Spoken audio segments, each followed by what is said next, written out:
মই পিছে চাফা কৰিবলৈ এইকেইদিন সময় নাই পোৱা আৰু আজি ভাবিছোঁ চাফা কৰোঁ। আপোনালোকে বাৰু কেনেদৰে চাফা কৰে? মই চাফা কৰিম চেনি আৰু নেমু লৈ পিনি আৰু সদায় চাফা কৰোঁ আৰু এনেকুৱা মজা চাই চাফা হয় নহয় ক'বলৈ বাকীয়ে নাই, কিনি অনা নিচিনা হয়। মই ভিডিঅ'টো মানে আপোনালোকক দেখুৱাম বুলি নাভাবিছিলোঁ, কিন্তু আগতে এটা চাফা কৰিলোঁ। দেখিছেনে? এইটো চাফা কৰি থৈছোঁ। এইটো এতিয়া কেনেকুৱা আছিলে, এতিয়া চাফা কৰিম চাব। আপোনালোকৰ চকু আগতে চাফা কৰিম আৰু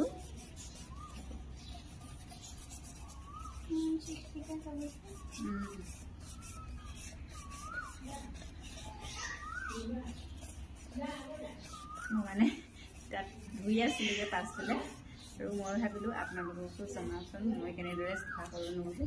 আচলতে তামৰ বস্তুবিলাক খুব লেতেৰা হয়, বাতি হওক ঘটি হওক যিকোনো বস্তু।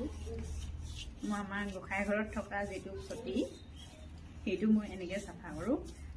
বালি দিও কেতিয়াবা চাফা কৰোঁ। গোঁসাই ঘৰত থকাটো বেছিকৈ নেমু আৰু কিবা কিবি বিচাৰি থাকোঁ, চেনি আমনি পালে। ইমান এটা বেয়া নহয়, এনেকৈ চাফা কি মজা চাফা হয়।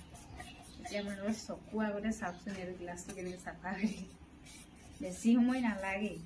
আপোনালোকে পানীত বোৱাই থৈ দিওঁ বুলি ক'লেও পাৰিব। এনেকৈ নেমু আৰু চেনি গুলি লৈ পিনে বোৱাই থৈ দিবচোন। একদম তাৰপৰা আধা ঘণ্টা 1 ঘণ্টাৰ মাজত উলিয়াব। তল ওপৰ বুলি ক'বলৈ নাই, চব চাফা হ'ব। মই আকৌ এনেদৰে চাফা কৰি দেখাইছোঁ। এইটো দেখিছেনে? আপোনালোকৰ চকু আগতে অকণো স্কিপ নাই কৰা।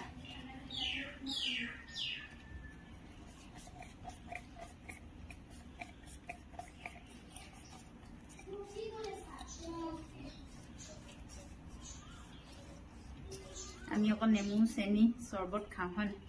দেখিছেনে? পেটৰ আমাৰ চাগে পেটবিলাক একদম চাফা কৰি লৈ যায় চাগে নেমু চেনি চৰ্বত খালে। চাউল গিলাচকেইটা চাফা এইকেইটা দেখা দিছোঁ। মোৰ তলখিনি বেছি ভালকৈ চাফা নাই কৰা, নলগালে বেছিকৈ অকণমান লাগি আছে। নতুন কিনি অনা গিলাচ নিচিনা হৈ যাব।